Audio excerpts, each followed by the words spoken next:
Bonjour à tous et aujourd'hui je vais vous faire un tutoriel complet sur le phytoplancton. Cette vidéo est sponsorisée par le site Récifalis David. Je vous mettrai un lien en description. Il y aura une petite surprise à la fin, donc restez bien jusqu'au bout et on se retrouve après l'intro.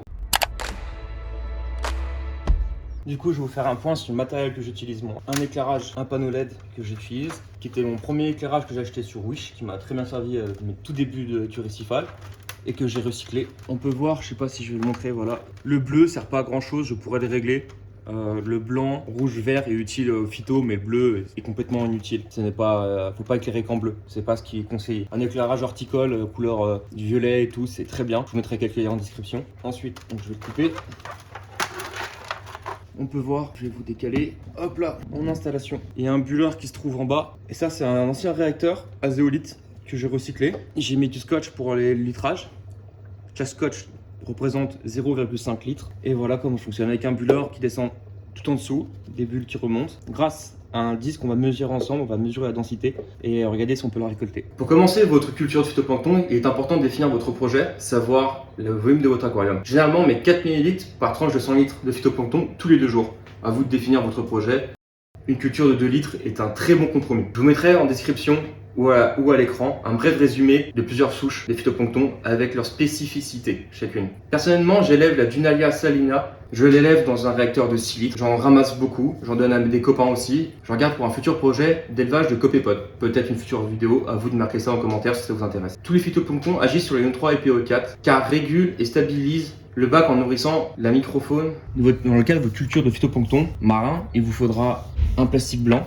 Ça, c'est un couvercle de yaourt. Un marqueur indélébile pour le noir. Un cutter ou un ciseau pour couper votre cercle d'un diamètre de 5 cm. Avec un verre, vous pouvez prendre la dimension d'un verre. Une baguette chinoise, on enfonce si ça veut bien. Je vais essayer de le faire comme il faut.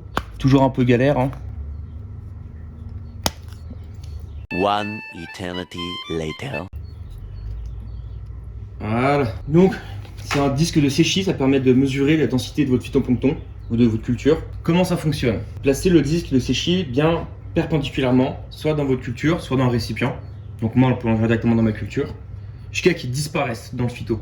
Une fois qu'on ne le voit plus, on regarde bien le trait du niveau et on va mesurer. Grâce à ça, on va voir la densité de phytoplancton. Une graduation de 2 cm correspond à une culture bien concentrée. Donc après, à vous de juger, si vous avez 4, vous pouvez laisser encore un petit peu votre culture mûrir, tout simplement. Donc voilà un disque de séchis qui permet de mesurer votre culture afin d'être sûr que votre culture est prête à ramasser et qu'elle est bien dense. Une fois votre litrage, votre réacteur choisi et votre souche, il ne manque plus qu'à la lancer. Préparez de l'osmosée salée et 24 degrés ou selon la souche. Chaque souche a des températures bien prédéfinies. Vous remplissez votre réacteur au 1 tiers, 2 tiers d'eau neuve. Vous laissez ça pendant 15 jours sur un éclairage blanc, rose. Ne mettez pas une source de chaleur directement dans votre réacteur, mais plutôt sur le côté. Ça évitera que ça la fasse chauffer et qu'il y a des grosses différences. Vous pouvez l'éclairer entre 12 et 24 heures. 12 heures si votre culture va trop vite pour vous, mais votre écart de chaleur est possible. Effectivement, la LED va créer de la chaleur, va chauffer l'endroit où elle est, et quand ça va s'éteindre, il n'y aura rien d'écart. Mais vous restez stable aussi. Chauffer à l'avance.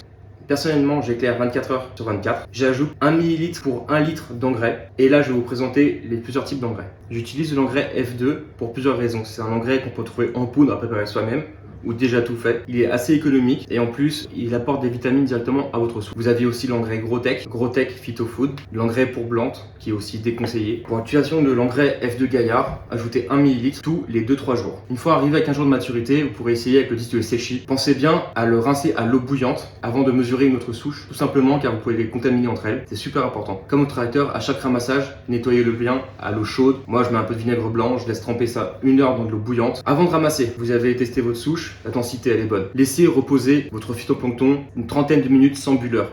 La partie la plus claire va monter celle qui sera le plus chargée en NO3 PO4. Pensez bien aussi à arrêter l'apport d'engrais 3-4 jours avant afin de diminuer cet apport en NO3 PO4 qui sera possible dans votre aquarium. N'hésitez pas à aller voir récifaliste.fr, le lien sera en description avec le code RIFSTORY qui va apparaître là. Vous avez moins 10%. D'habitude il fait moins 5, là vous avez moins 10. Donc allez en profiter pour faire vos emplettes. Démarrez vos souches, des copépodes, de l'engrais, c'est vraiment l'occasion. Merci à vous.